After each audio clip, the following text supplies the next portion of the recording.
Friends இங்கே பாருங்கள், தம்பி கோயிலுக்கு வந்தாச்சு. மாலை வாங்கிட்டுருக்கான் ஆஞ்சநேயருக்கு. ஃப்ரெண்ட்ஸ் இங்கே பாருங்களேன், எவ்வளோ சூப்பராக இருக்குன்னு. ஆஞ்சநேயர் கோயில் வந்து இந்த மாதிரி இப்படி ஒரு தண்ணி போகிற பாலத்துக்கிட்ட இருக்கிற மாதிரி ஒரு ஆஞ்சநேயர் கோயில் நான் இன்றைக்கி தான் பார்க்குறேன். அவ்வளோ சூப்பராக இருக்குது. இடம் பார்த்தீங்கன்னா சான்ஸே இல்லை ஃப்ரெண்ட்ஸ். அவ்வளோ அருமையாக அட்டகாசமாக இருக்குது இடம். அது அவ்வளோ அமைதியாக இருக்குது. இங்கே பாருங்கள், இந்த நெட்டு ஃபுல்லாகவே கடைங்க இருக்குது. சனிக்கிழமை ஃபுல்லாக நல்லா விசேஷமாக இருக்கும். நம்ம வந்திருக்கிறது சண்டே இல்லைங்களா. இந்த ஆஞ்சநேயர் பேரே பார்த்திங்கன்னா பாலாற்றங்கரை ஆஞ்சநேயர் திருக்கோவில். இங்கே பாருங்கள்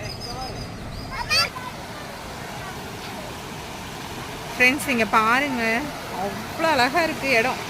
உண்மையாகவே பார்த்ததுலேயே எனக்கு இந்த இடம் வந்து ரொம்ப ரொம்ப பிடிச்சிருக்கு. ஏன்னா இந்த மாதிரி பாலத்துக்கு நடுவில் கோயில்கிட்ட, அது நமக்கு இஷ்டமான தெய்வம் ஆஞ்சநேயர்.